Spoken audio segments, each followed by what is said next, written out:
Dana Cassara flowers? That is, don't lead her on, man. All right, everybody settle down, as they say, simmer down, simmer down. We should always have flowers for speakers. That's your new committee job. Flowers for speakers. You're now head floral officer. All right, here we go. Our final speaker of the day. I can't believe this day has gone so quick. Actually, always shocks me. And again, we're on time. It's pretty spooky. Something bad's going to happen.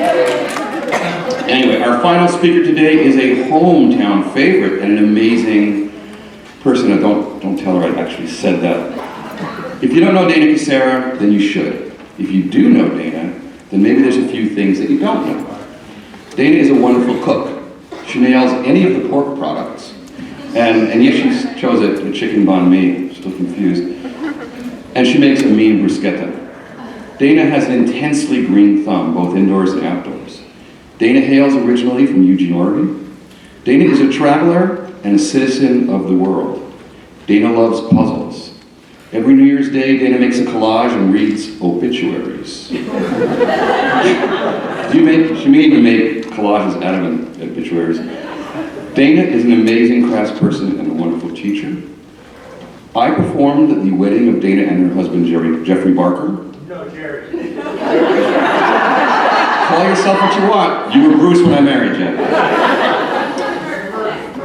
Dana and Jerry owe me $35, the cost of becoming an officiant in the Universal Life Church. And finally, Dana is one of my closest friends. Dana Cassara earned her BA in IVA, interdisciplinary visual arts, and her BA in CHID, comparative history of ideas, in 1998 from the UW. Frankly, I had no idea these majors even existed. Had I known, I might have majored in them. There's much more I could say about Dana, but I think she could say it much better. Please welcome Seattle's own Dana Cassara.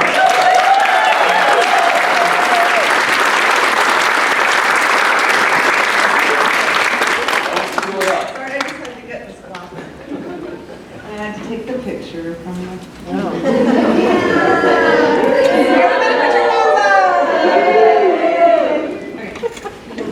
All right, can you hear me okay? Yeah. Okay, hello everyone. What an honor it is to speak here today. I am going to read, by the way, because I'm very nervous. Thank you so much to the Symposium committee for inviting me. I have to admit, I'm incredibly nervous. I'm actually not as nervous as I was when I wrote this, but I'm still going to say this. Although I talk a lot, I have never presented for such a large group of people, let alone about myself. It feels especially weird because I know so many of you. That may sound odd, but in reality, I'm often more at ease talking with strangers. So I just don't want to let you down. I'm going to talk today. Oh goodness, how do I scroll down? Space. No, I'm not ready to change the space bar. I just want to go up and down like that. No, this is going to work. I got one. Okay, I'm going to talk to you today about this project that I've been working on for 20 years called Danica Design. Danica Design is a place to gather, a place to learn, gather to share, and gather to celebrate. It is a community. By definition, community is not something that you can do on your own. This is the story of how Danica Design grew from a relatively insular group of misfits into an international phenomenon. Just kidding. You know, just a bigger thing. I remember being pretty shy when I was a kid, but it's possible that my memory is completely wrong, because I also remember going door to door alone in my neighborhood at probably 8 or 9 years old, selling candied peanuts so that I could go to the YMCA summer camp. I suppose shy kids don't do that. Getting to that summer camp was the first of many challenges I have created for myself over the years, and I did get to go to the summer camp. This is me and my sister. Don't tell my sister that I showed you this picture of her. I'm the older one. I will never forget the day I found my space on University Way. And I should tell you that I wrote an entire presentation that takes place before this, but we don't have time for it, so I'm just starting here. I will never forget the day that I found my space on University Way. I was having a rotten day. As one does, I made my way to Twice Told Tales, a used bookstore formerly located at 45th and University Way. I was sitting on the floor looking through a pile of books. Among them was the complete book of magical names. This was like no other book I had ever come across, written by a Wiccan who apparently do not alphabetize. It was instead organized by magical categories.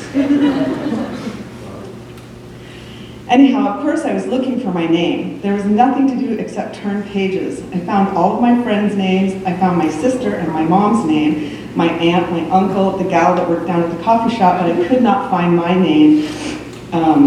My rotten day was getting worse. Fed up, I slammed the book closed, and there it was on the cover. Dana. Oh. What does it say? Oh, eventually I did find my name on the cover. And how do I go down here? There we go. Dana, a powerful name for a woman seeking motherhood, coming into her own power, or becoming a teacher. I walked out of that bookstore, somewhat elevated, book in hand, immediately ran into my former roommate and best friend from college. We hadn't seen each other for a while. After graduating from the UW Art School, she went to work for the police department. And over the next few years, our relationship became strained. We were living in different worlds. Nonetheless, I still saw her as a dear friend and was happy to bump into her that day.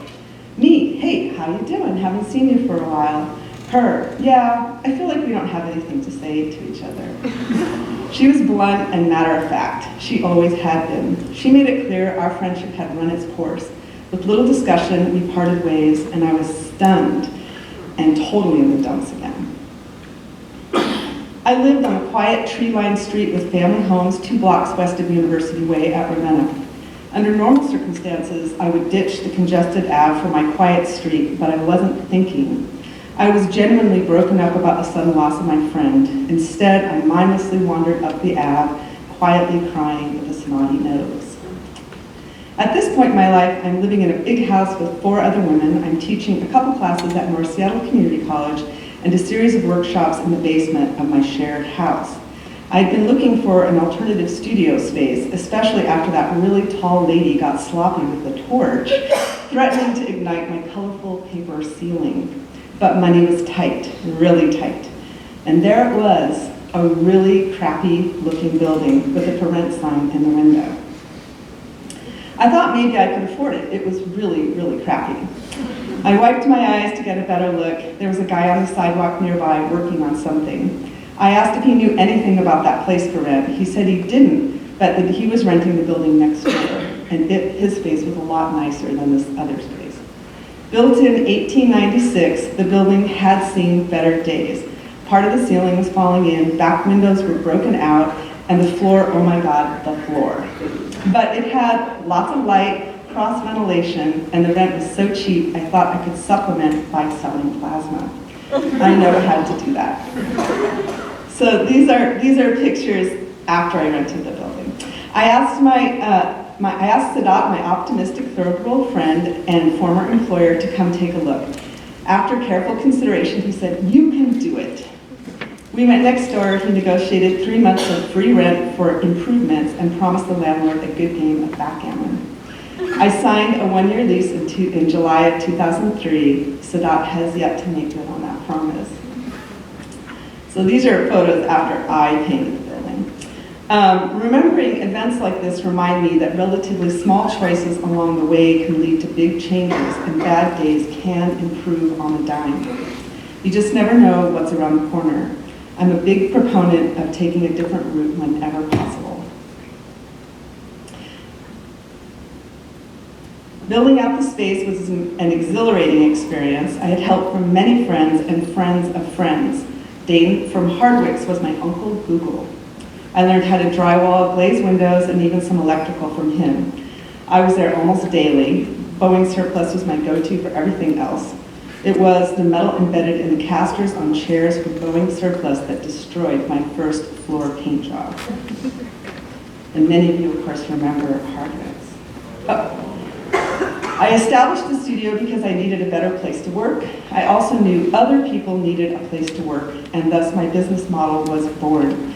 I've got no money, I've got space, I need help, you need space, want help. I taught my first workshop in October 2003, exactly 20 years ago. With the money from that workshop, I bought tools for the second, and so on. I tagged along with a choreographer friend to an Evergreen internship fair and found my first of many interns. She worked on Saturdays, and together we created the gallery, which opened in December. This is our resident squirrel that still lives in the building. I don't know how long squirrels live, but there's still squirrels there. This was my grand opening. Aside from the soldering table, the most expensive item in the studio was a built-in divan, a long cushioned platform with pillows, a place to hang out. I slept there the night before my grand opening like a dog guarding the gallery. A question I heard a lot that night was, where is your work? I didn't have much in the gallery. It stung to hear it, and it still does. I held out my hands and I said, this is my work. So these are pretty old pictures, and I just thought those of you who've been around for a long time would like to see some of the old pictures. You can see that, I don't know if you can actually see the old benches that we had in there. How do you do it? I don't know, can you see in that far corner? Anyway, this is one of my first window displays. Okay. Oh, did I go too far? Oh, I did. Why a gallery? This is a really important question. Those big storefront windows, how could I not? I am not a retail person, but what are we going to do with all the stuff we make anyway? The gallery turned out to be an incredible inspiration for our students, and the truth is that I love making the gallery. There have been many iterations over the years. Doing window display is really fun. My living moss display was the best and the worst. Keeping moss alive is a real challenge. But with the help of Martha Stewart, I did do it for a while. It was the moss display that stopped Dan and Cynthia so many years ago. That first year, I blew and hand-painted eggs with silver and gold paint for the spring display, window display. I had more time on my hands back then. Aside from my windows, I printed flyers with classes and distributed it to every available bulletin board in the city, to bead stores, and occasionally did outside shows. My schedule was quarterly and colored to correspond with the season, just like my window display. You can see here that it didn't change much from 2004 to 2016, except by 2016 I had dropped the Metal Crafting Center as my title. And now I don't even print a schedule, because who prints anything anymore? And here I am on my 1-year anniversary with my mom. And this was before Jeff. Toward the end of 2005, towards the end of 2005, the buildings to the south of me were torn down, including that really crappy one. It was a challenging year, to say the least. It's a long story, but the outcome was good. When I looked at these pictures, looking at how they tied their caution tape to my, that's the kind of respect I got from those. It was pretty awful. I got a fresh paint job, a perfect backdrop to my colorful flower motif, and gained much better neighbors, a great coffee shop, and a hair salon. Hair salons are good for business. Classes were rolling along. These were some of my first instructors, Bill Dawson, who's here today, who I met through my Evergreen intern, Jim Daling, the friend of a friend, Andy Cooperman, who I begged to teach for me after I took his class at Mendocino, and Juan Reyes. This is a recent picture of Juan, but he's been around since day one. I consciously offered something different than what North Seattle Community College, or Pratt, was offering at the time. Instead of 8 to 10 week classes, my focus was on weekend workshops, just like I had done in my basement. The format brought in busy professional people, students that couldn't commit to multiple week classes. Unlike the classes at North, my workshops were project-based. Students always left with finished pieces, something to feel good about, and to show their friends. I also hosted Open Studio 3 times per week. My location was ideal, right off the freeway. Students came from all directions: Bellingham, Tacoma, Bellevue, and Bainbridge. There was no other option. Early on, I featured different artists every month. These were people I knew and friends of friends, and hosted monthly openings in the gallery. These monthly events weren't particularly successful, but they did bring in friends of the artists. Every year, I threw a big party and featured work by students and teachers in the gallery, showing their work side by side. Customers often came to see the teacher work, but were delighted to discover and support students. Being featured in a gallery for the first time is a big deal. And this is me in Vienna. Some people probably remember Vienna. Here's work in the gallery by students Rima Zikas and Erica Miles. And Erica won her husband with this little kayak that she made in class. Providing opportunities has always been paramount to my vision. Several of the students became regular exhibitors in the gallery, and some have even opened their own galleries. I was reminded recently by Kirk Lang that likewise I have given many teachers their first opportunity for a workshop. These include Kirk himself, Peggy Foy, Julia Hanexius, Barbara Knuth, and Molly Epstein, who decided she didn't like teaching. These young teachers brought new information and enthusiasm to the studio. And I have to say, even though it's not part of my presentation, I'm sure that I took that decision to make these opportunities for these young teachers because I was also given that opportunity from Lynn when I was a student at North. And it changed my life. 600 square feet isn't much space. And oh my God, do you remember the bathroom? Now it's the adventure room, then it was. For those of you who do not know, my building did not have indoor plumbing. I mean, when it was built. But honestly, our bathroom was practically outside. In 2009, the unit to the north of me became available. I asked my landlord if I could cut a hole in the wall. He said, as long as you cover it back up when you go. I just thought it would be fun to show you guys this transformation. So this is the studio before, and it was just that 600 square feet, and that counter back there was our finishing area with the buffing machine, and that's, I don't know, you can probably see where it is. And then this is Jeffrey cutting through the wall to the building next door. Oh, Jerry, yes. I chose this spot in the wall to cut the hole, which happened to be a window. I knew there was something weird about that spot in the wall.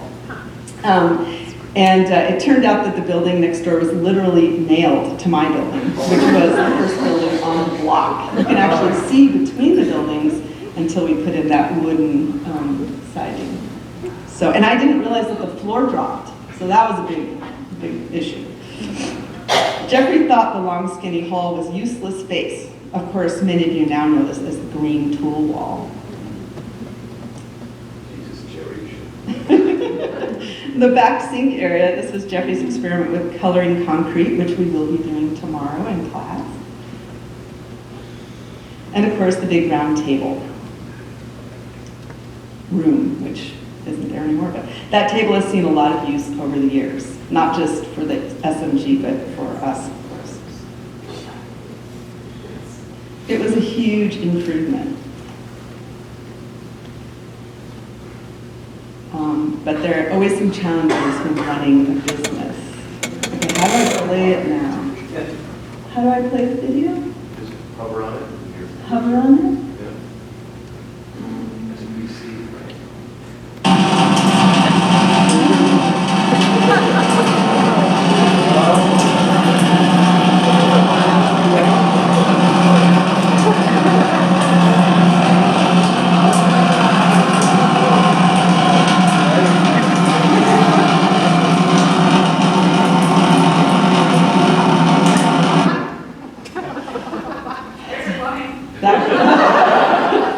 That bucket did fill up, and I had a lot of leaks in that building, but right now, things are good. We turned 9 years old, and then in 2013, we celebrated our 10-year anniversary. Tin is the traditional gift. My friends Karina and Vendi made 100 tinfoil cranes for the party. We gave them away. It was a great party. Actually, my belly dancer came from the silent auction at SMG. Many of you were there. And this is Molly and her babies. Backtracking just a little bit. Another bad day. As one does, I wandered into the Aveda salon at U Village, hoping for some aromatherapy. I was immediately greeted by a friendly face offering me a soothing hand massage. I accepted. She took off her rings and slathered up her hands. I noticed she had a cuttlebone cast ring with a hot pink druzy, not your everyday ring. I asked about it, and she said she had made it. Anyhow, that is how I met Jennifer Stenhouse. And ultimately how I got roped into joining the board of the Seattle Metals. She invited me to a board retreat, which was actually just a long meeting in someone's backyard. I don't regret a day of the 6 years I spent on the board of SMG. I did just about every job for the Guild, mostly because no one else wanted to do it, including coordinating the newsletter, managing the database, and organizing both the studio tour and the summer picnic. And I helped with pretty much all of the projects. In 2010, I reluctantly became president expressly to help us prepare for SNAG coming to Seattle in 2011. Seattle had and still does have an incredible reputation among guilds, and I wanted to make sure that we kept it. This is my board in 2012. These are the cases we built for the Northwest Meeting of the Guilds show at the Convention Center in 2011 during SNAG. These cases, designed by Molly and Jeffrey, are being used right now at the North Seattle College for our biennial exhibition, and I understand they have held up very well after all these years. That was like 10 years ago. I was also workshop coordinator for a while. I brought in Tim McCrate, Charles Luton-Brain, and Jamie Bennett, and organized workshops with Lisa Grauneck, Fred Fenster, Arthur Hash, and Helen Shirk when they presented for the Symposium. It was an incredible opportunity to get to know these icons in the metalsmithing community. Many of them have returned to teach for me.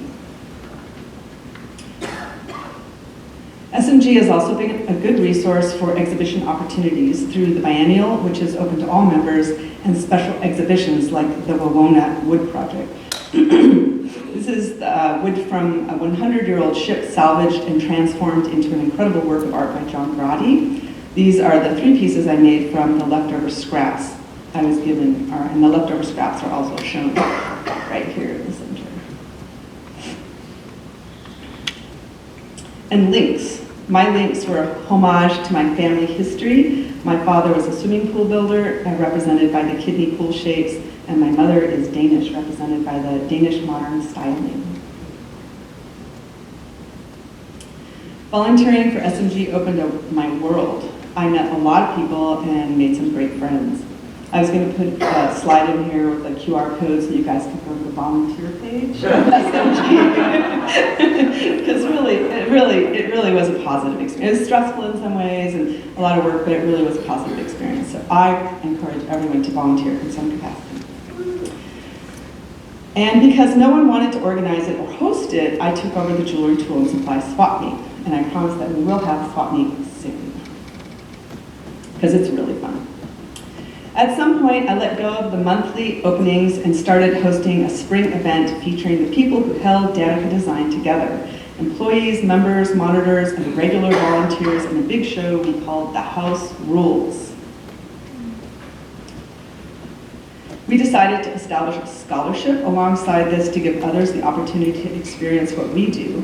Nancy organized the silent auction and we created a collaborative necklace to raffle off, much like we do for Pratt. Tickets were a mere $5. Here are a couple of the winners. And I was really good at selling $5 raffle tickets. We also hosted open houses in conjunction with this show. This is, see here, Paul forging, Maru sand casting, and Barbara Knuth raising a bowl on the sidewalk. Probably that's totally illegal. Years later, Barb has brought her high school students back for tours of the studio, and we always do a demo for them. And this is Maru doing some kind of casting demo for them. In 2004, we turned it up to 11. And we moved into a new phase. This is my little drawing that I did for Todd to do my card. He was always really good at translating them into really cool cards. That year, the front door padlock to the studio failed, and I had to get a new one. A lot of people had keys to the studio and still do. I collected the old keys and invited the house to make something with them. It was our first challenge-focused exhibition.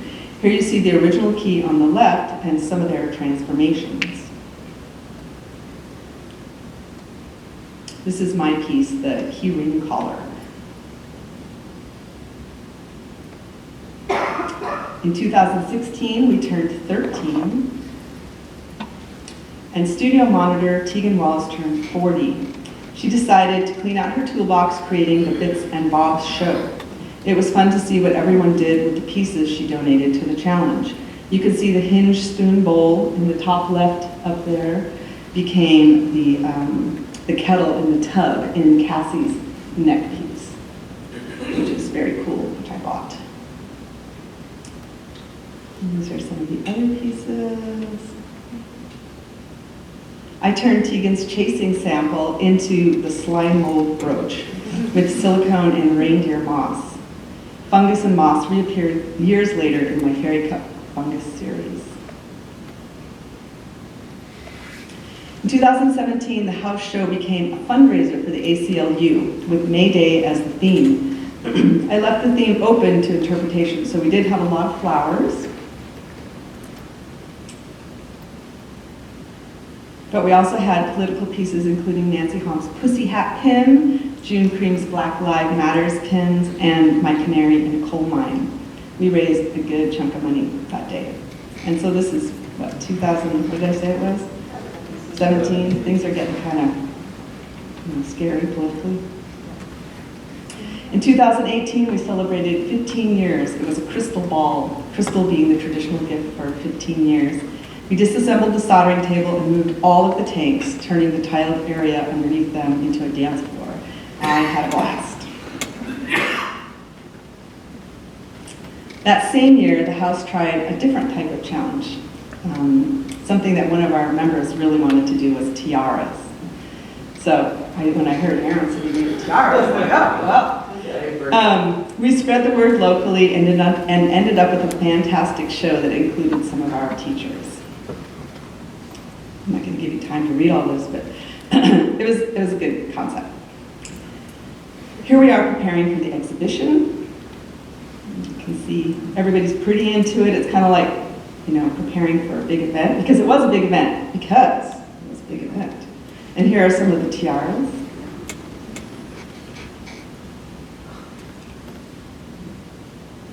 And they were made out of all types of materials.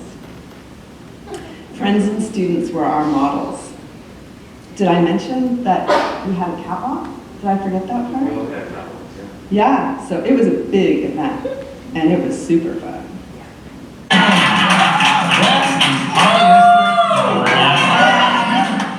I designed a ring back in 2016, so it says Nancy's that was made of brass and had a simple line through the center. It's shaped reminded me of a Wonder Woman crown, so I called it my Wonder Woman ring. The line represents the Jean-Luc Picard quote, "The line must be drawn here." This, no father. This is my response to the strength of women who will not be pushed around. I added the back piece to reflect my current feelings. I'm mad as hell.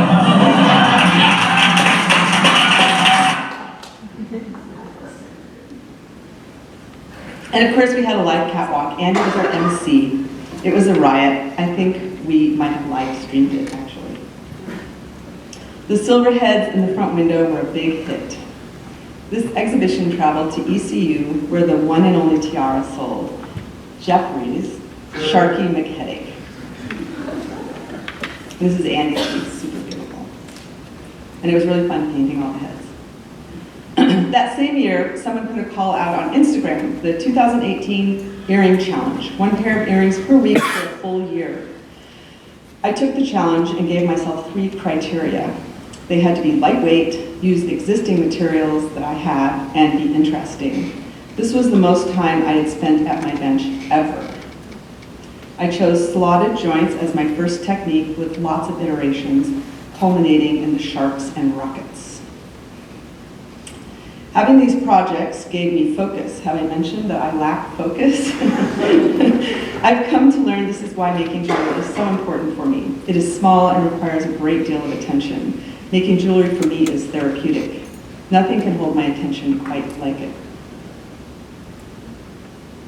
This challenge was not only therapeutic, it was good for social media, an increasingly important part of doing business. I A key component of the challenge was to post the pair each week on Monday. It was a good opportunity to show off a little bit and have a consistent presence online. I photographed each pair in my hand and on a model that I scavenged from my endless pool of lovely students. And I did do all 52 pair. At this point, I'm feeling fine. In the summer of 2019, bolos became the challenge. Again, we did a catwalk for the opening event. Everyone came wearing whatever Western wear they had, including boots and bolos. Here's the beautiful Kim Cooperman showing my Stormy Skies bolo brooch. Peggy Boyd wearing Lindada. Cynthia, Dan, and Cynthia's sister with their bolos. And some pieces from the show. And here's Jeffrey and his brother, who is an equal ham. It turns out that Maru's husband, Noah, is also a ham. All and alas, June lives and works in Seattle as a jeweler, is both a flower lover and a dog mama. She spends her weekdays behind the bench making wedding bands and engagement rings for a local company. And every spare second of every spare second of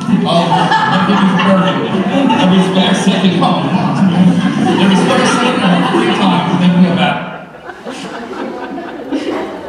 Really, it was just an excuse to have a party and make something out of the ordinary. Following up on the earring challenge, one of my former students turned employee proposed we sponsor a charm bracelet challenge. One charm per month with a coherent theme culminating in an exhibition the following year. I loved the idea. We put the call out at the end of December for the year 2019.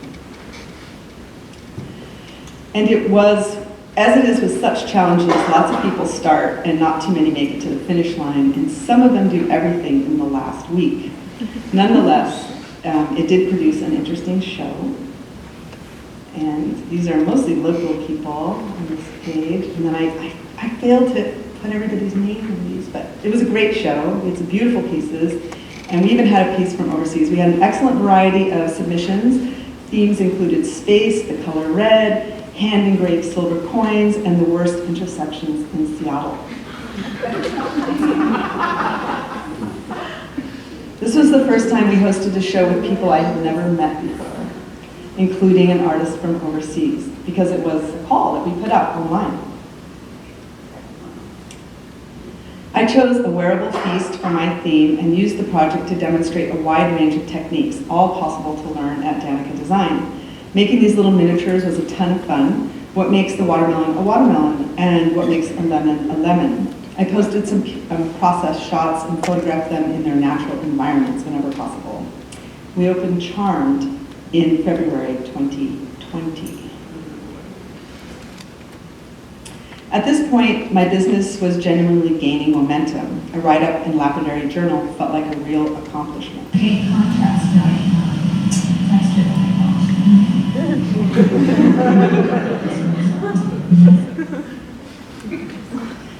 We had classes nearly every weekend, 1 or 2 nights a week, one morning class, open studio 3 times per week, and a regular flow of visiting teachers. We are selling tools to all of those students and supplies to all of those students. Not a ton, but enough to warrant the space that it took up.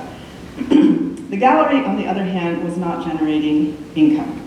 We occasionally sold to students, we had regulars from the neighborhood, and of course people from the salon, but no one bought a tiara, and we only sold a couple of bolos. I have often thought about dumping the gallery. I'd even tried to give it away. The amount of energy and money it takes to keep it fresh is ridiculous, but I've just never been able to sever it. I don't quite understand why, but it has always felt vital. Maybe like a spleen or a pancreas, an organ you don't know anything about, but it's required to survive. Ultimately, my goal was to build the business up enough to relocate. Did I mention that I had a 1-year lease? I had finally been given my notice. I was to be out at the end of 2020. This was my final push. In 2019, I decided to launch the online gallery. We opened in December 2019. I remember how exciting it was to make our first sale. And I should say that first sale, I mailed it, and I'm really bad at mailing things. I should never be responsible for it, that a pair of earrings broke on the way there. Anyway, it was terrible. we got it. So we did a media giveaway. That was pretty fun, and I was just sort of learning the ropes of how to do this social media thing. I was feeling lucky at 17. Every year on New Year's Eve or day, I make a collage for the coming year. I approach it intuitively. I just choose images without much thought. It's generally filled with inspirational images for the next year. I had never made a collage like this one. I'm not saying I'm psychic or anything, I'm just saying. I looked at that collage a lot in 2020 and thought, what on earth? 2020, one of my former employees and friends living in Beijing was scheduled to arrive in Seattle on February 7th. All flights were canceled out of China on February 6th. We traveled to Yuma the last week in February. Someone passed out surgical masks for the pin swap. It was funny. When I got home, I went shopping for N95 masks for an enameling class. The hardware store was out, and you know, it eventually came to this. I started to sanitize the studio. It smelled like an indoor pool. It was so stressful. My primary employee was immune compromised. What was I supposed to do?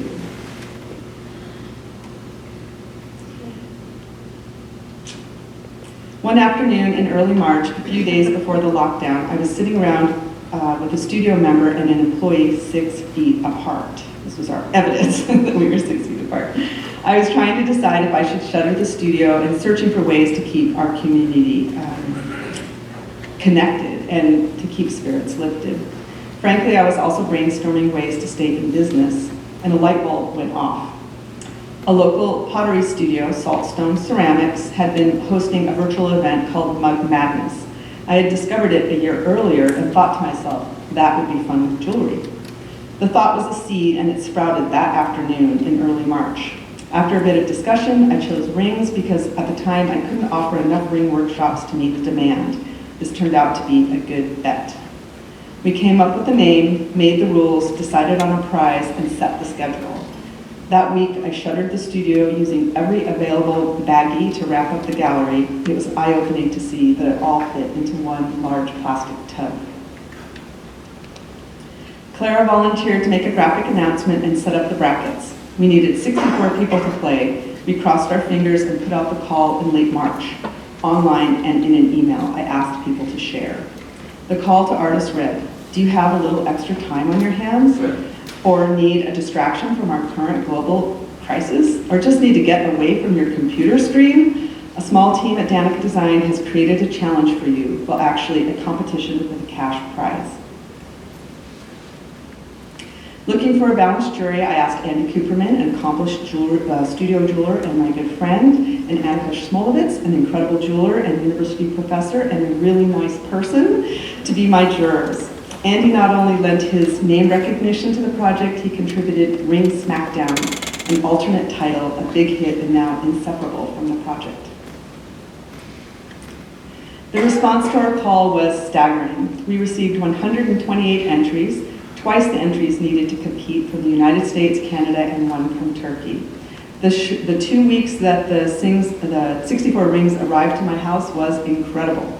The world was totally closed, yet it was coming to my house. It was exhilarating, and I sanitized every box. I received a lot of thank you notes, and I still do every time, and it's very special. We photographed each ring at 3 angles to level the playing field. I made videos for every ring and photographed them in environments that I thought highlighted their best features. The schedule was grueling. I posted multiple matches daily for the month of June, answered a gazillion questions about how to vote, and updated every post as the competition progressed. Mind you, I didn't really even know how to update on Instagram, but I learned. It was a massive project. And this is how I kept track of all of the competitions. When somebody got kicked out, I actually, these are cut out pieces of paper, and I took them off and then I taped them next to the person, and that's how I kept track. And then you can see, this is how the voting looks. If you don't know about Battle of the Rings, this is how the voting looks. It all happens on, in the stories, and that's Catherine Grisey's. And this is what it looks like on the back end. So I can actually see, exactly how many votes come and who's voting for what. And I can look for people cheating. Especially when the protest started up 1 week into the competition. But people loved it. The artists were fully engaged. Without them, the event would not have been successful. What surprised me most were the connections made between the artists. Early on in the competition, I saw them supporting each other, rooting for each other. The format brought artists together who would not normally meet or even ever see each other's work. The competition factor encouraged people to get excited and vocal. The combination generated conversation and admiration. That's just not something that happens during a normal exhibition. I have hosted a lot of exhibitions and events over the years, but nothing has come close to the success of the Ring Smackdown 2020. We sold over 1/3 of the rings and our community expanded exponentially. And this is the winner of that year. After the competition, I posted pairings of the rings with jewelry we had in the gallery to try to keep the momentum up and to remind people that we had jewelry all year long. We even tried a collection called Jewelry Visible from 6 Feet Away. Between mid-March and the end of June, we added the entire gallery inventory along with all the tools we sell into our online store. I made a few fun pieces of jewelry during this time, including the nose scratcher, a ring brooch that allowed you to conveniently scratch your nose without actually touching it. Good, Jerry.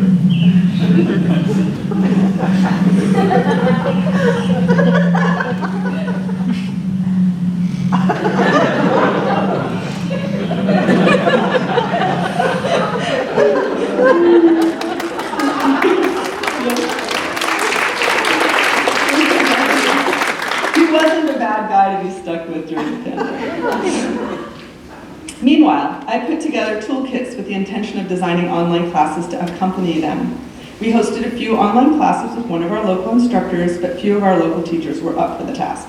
I decided rather than shift to an online format to retrofit the studio for COVID. With the help of a handful of people, I moved the gallery furniture to the basement, scavenged jewelry benches, most of which I already had stored in the basement for my future dreams of expansion, tore out the existing benches and turned them into dividers and bench-side tabletops. I figured not everyone has a studio at home. I figured online classes were for people who have and not for those who have not. Danica Design would continue to be a place to gather. There would just be less people and all the doors and windows would be open. We started running classes again at the end of June and never looked back. We had the whole street as our lunchroom. It was great. And that was my first class, actually. They were very good spirited and so happy to be there. And that cross-ventilation came in handy. Oh, go back.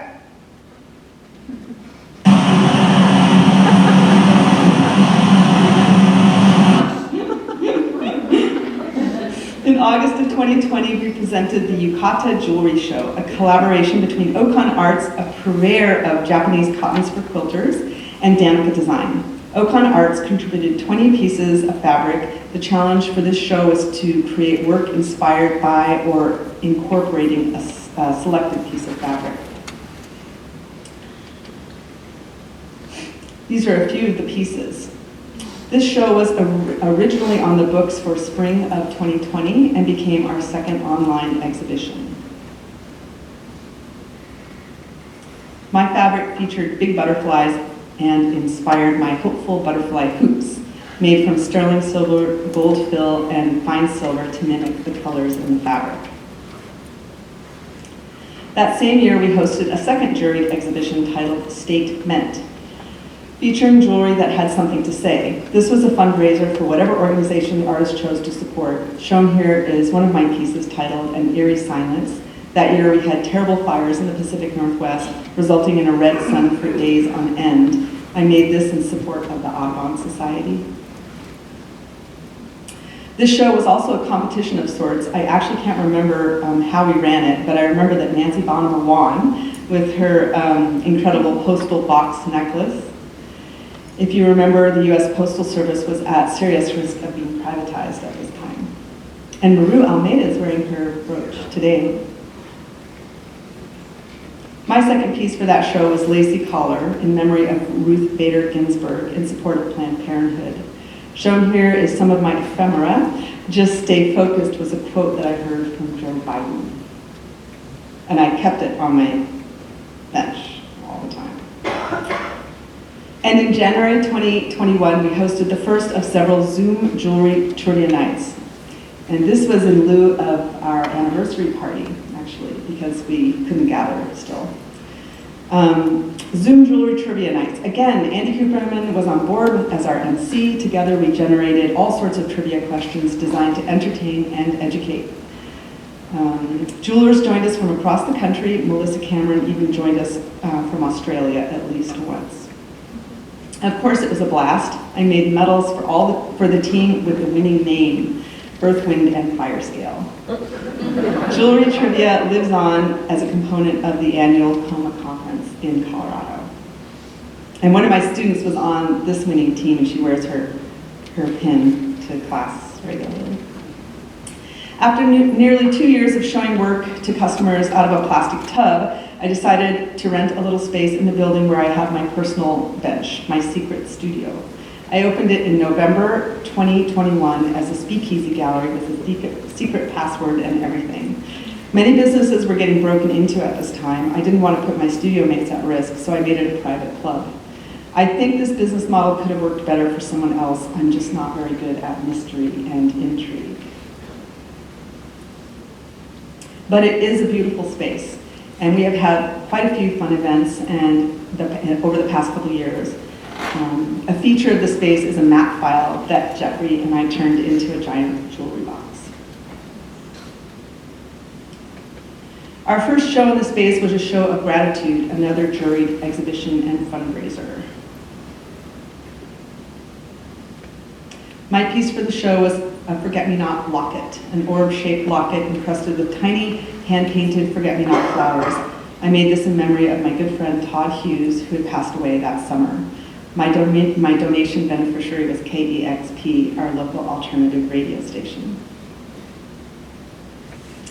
That following year, we hosted the Yukata Jewelry Show with even more beautiful work.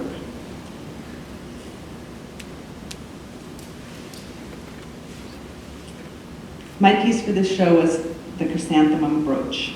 I knew exactly what I would do the moment I saw the fabric. The silver was embossed with fabric before I began my sewing. And Dan is wearing that brooch today. Presenting this show in person solidified the value of a physical gallery space. We are doing this show again in 2024. I have 4 more pieces of fabric.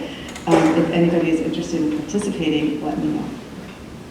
It was a beautiful exhibition, actually. And of course, we have continued to host Battle of the Rings.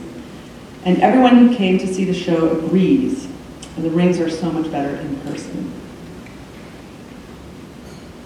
What's next?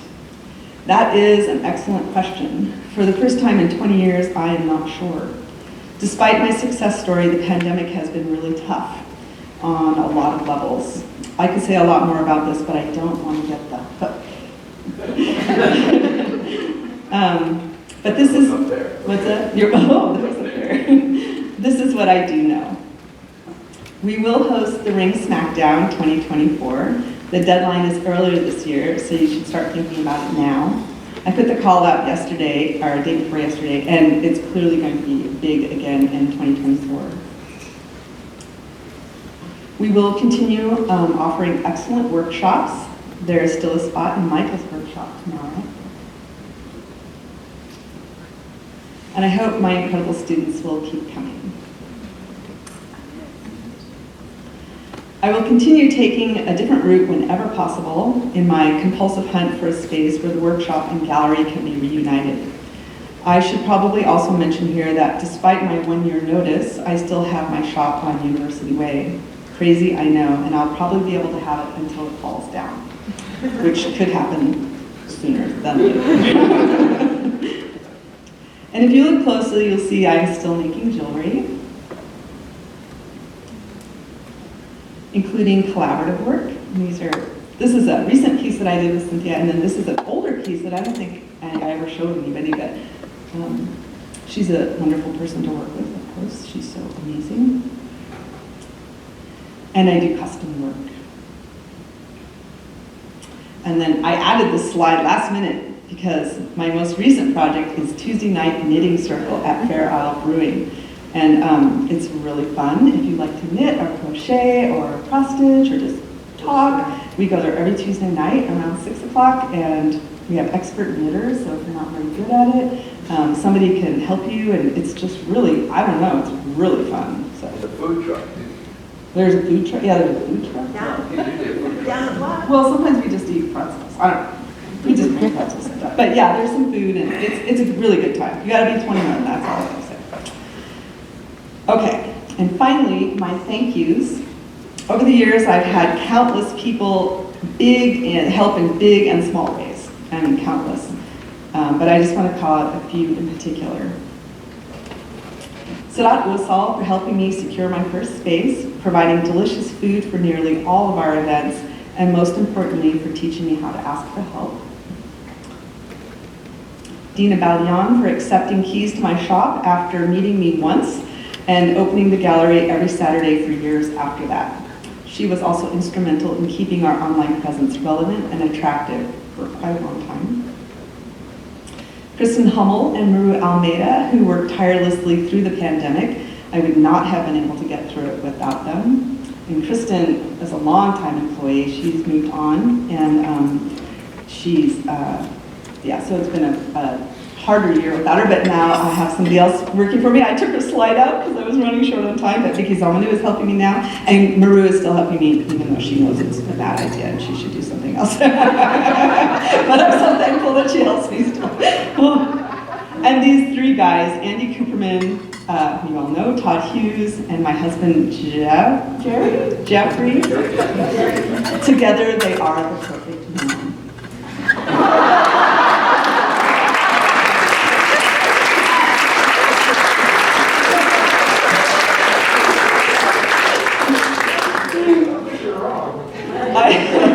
That's true.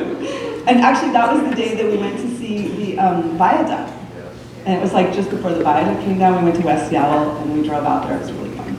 I have to call out special thank you to my mentored independent study students who have joined me weekly through thick and thin. I would not have been able to get through the pandemic without them also. We definitely bonded during that time.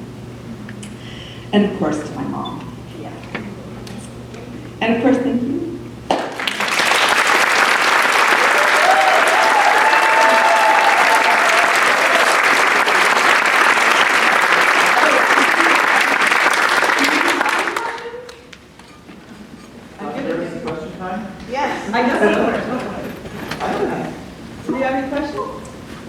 What's your husband's real name? Suggestions? It'll remain a secret. Joffrey. The text says Murph. What do you think about a gathering place versus a place to gather? Place together. A place to gather. A place to gather? Okay. I'm thinking about incorporating that. And Mill Crafting Center would be very nice. Oh. That was the first name. Still says MCC on some of your tools. Oh yeah, all my tools say MCC because it's just nice and fast. That's what that That's says. what yeah, that's what yeah, I know. It's metal craft is like I got that in the work. You gotta focus on your beautiful imagination. You mean like make more tools? No, I mean just. For my future, what am I going to do? I'm really in a weird place, but I have to remember like those bad days and how they just flip. You have a cheering section. I know I have to support. I'm not really stressed about it. It's just a really weird time because it's just a weird time. I think it's a weird time for a lot of people. I mean, most people I talk to, they're just Honestly, I came in from Chicago, and you guys have such a nice community. yeah.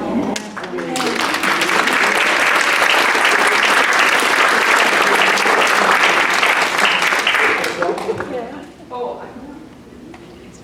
20 years is a long time. What's the gift for 20 years? A new studio. Like your wedding anniversary. Emerald City.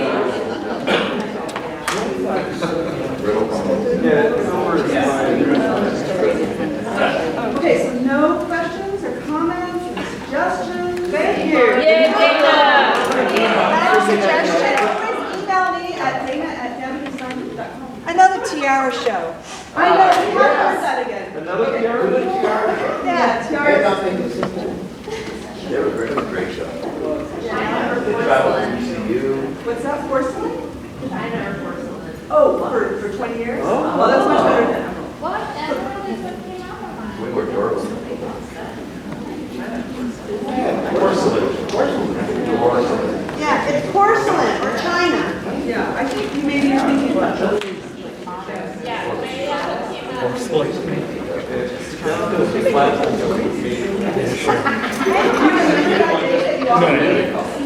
All right. All right, questions?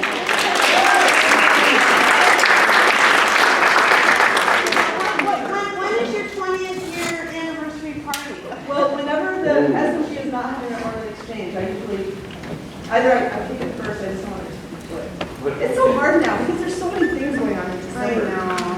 So we are going to do an Erin show again this year, and we are going to do the cottage show again, and we're going to have a big party for sure. I'm just not sure when. Stay tuned. Yeah.